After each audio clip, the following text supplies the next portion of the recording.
All right, ladies, welcome to Mindful Attraction 2.0. Let me set this up right now. It's not fall.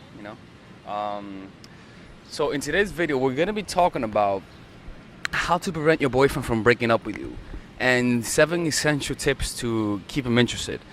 Because I see this often where a lot of women get comfortable, they think he's always gonna be there, and that's when you lose the guy. All right. First of all, 100% of your relationships up until this point haven't worked out. Keep that in mind. Relationships are not meant to be forever, sadly, because it's eternity. You will die eventually.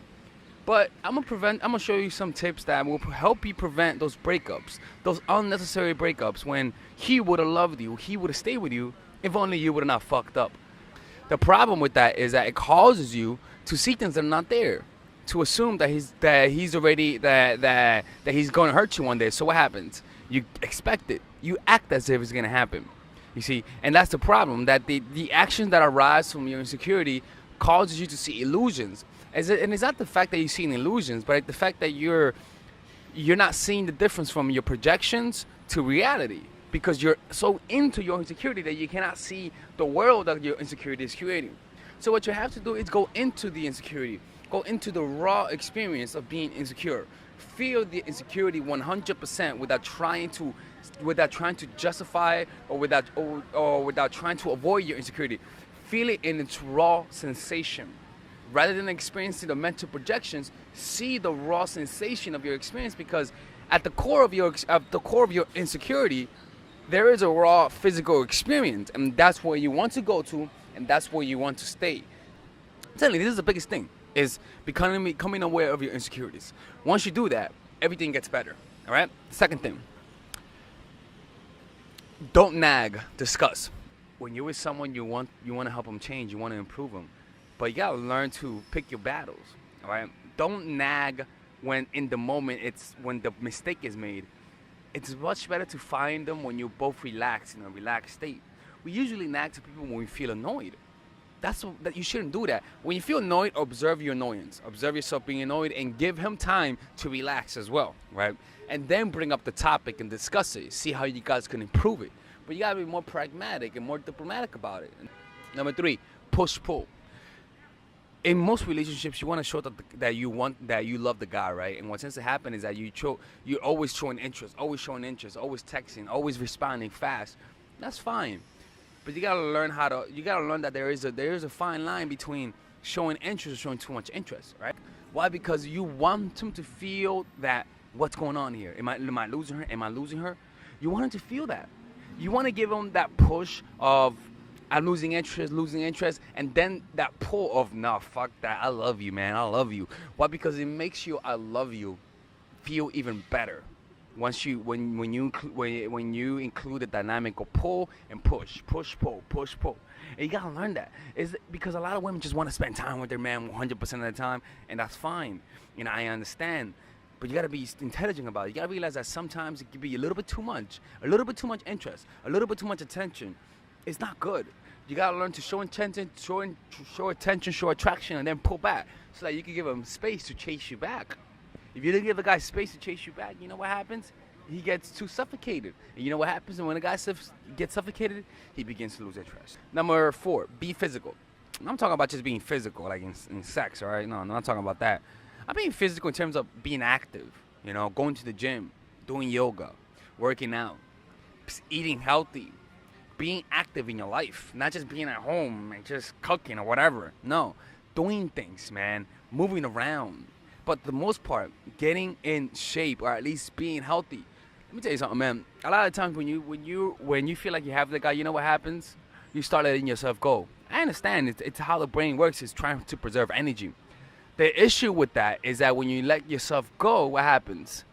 The guy starts noticing. Guys, look, man, that's the biggest complaint that guys have. I'm telling you, man, I was a dating coach for men. Man always told me, oh, bro, man, I love this girl, but as soon as we got in a relationship, you just start letting go. And it's not that guys are superficial, even though we are. I'm superficial, right? I'm superficial as fuck. But that it gets annoying that when you know that when you get the feeling that she's just not trying no more. Number 5, you keep him in a sexually competitive state. You have to give your man the feeling that there are other men out there interested in you. If he doesn't have that feeling, he'll relax and let himself go, while at the same time not putting effort into the relationship, right? You gotta make him feel jealous from time to time and insinuate that you have other male friends in your life.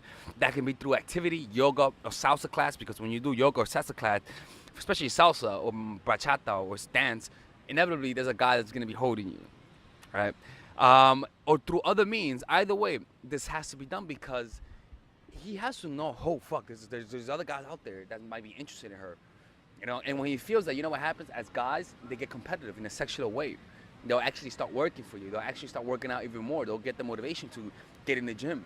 They'll get the motivation to try to find ways to woo you and impress you. And you want that, don't you? I know you do, motherfucker, right? But in order for him to do that, he has to see there's other guys out there that might be interested in you. Number 6, be indispensable. Provide support. This is other ways, right? One of the ways to increase your value as a person is to provide something that most people cannot provide. It's to feel someone's need that not many people could feel. So one of the ways you can do this is to find a man's weakness. Find whatever he's insecure about. Or even better, find what his goals are and become an anchor of support. Support him in his insecurities. Support him in the things he's trying to do in life. Try to give him that motivation, that confidence. What tends to happen is that you suddenly become his anchor of support. He begins to see you as a source of confidence.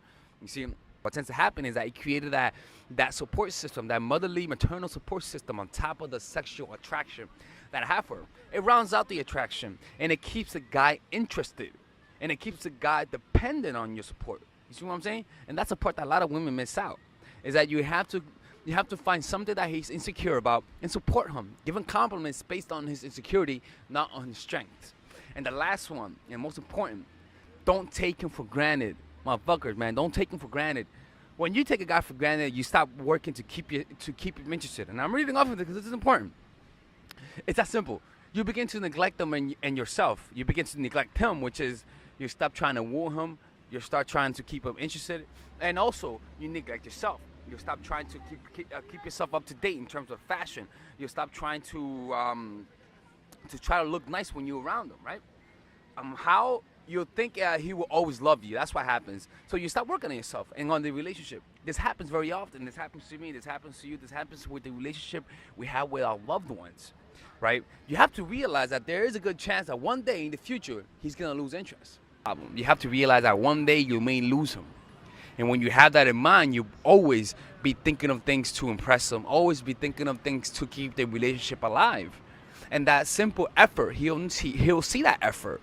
And I'm telling you, these things are very simple, but they prevent breakups. Because most breakups happen because of the natural occurrence of relationships and also because of lack of appreciation. It's that simple. Anyways, this is Alex from Mindful Attraction. Have a good day. Bye-bye.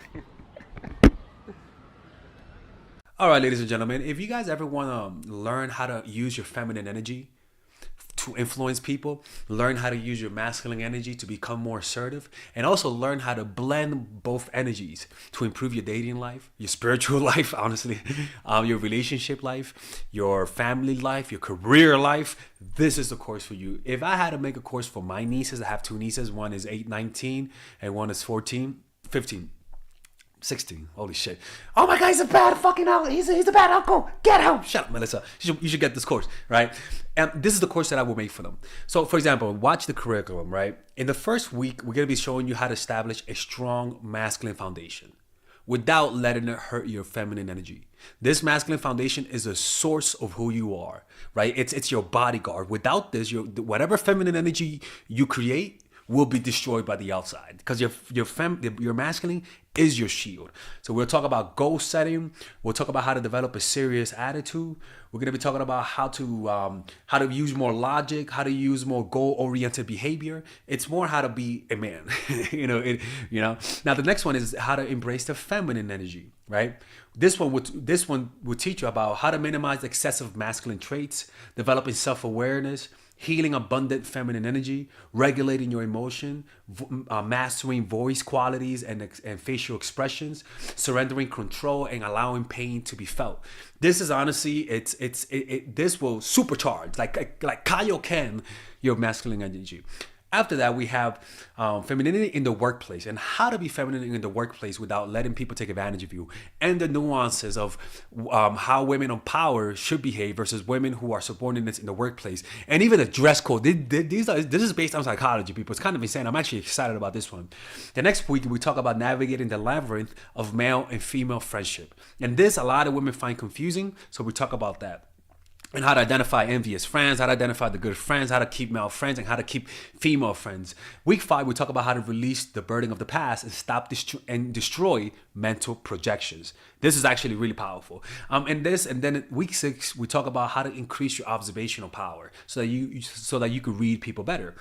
And we have a bunch of bonuses. The course starts at $99, and you guys can pre-order the course today at $69 before it goes out. If you're watching this, most likely I'm in the meditation retreat, so I will be praying for all of you guys.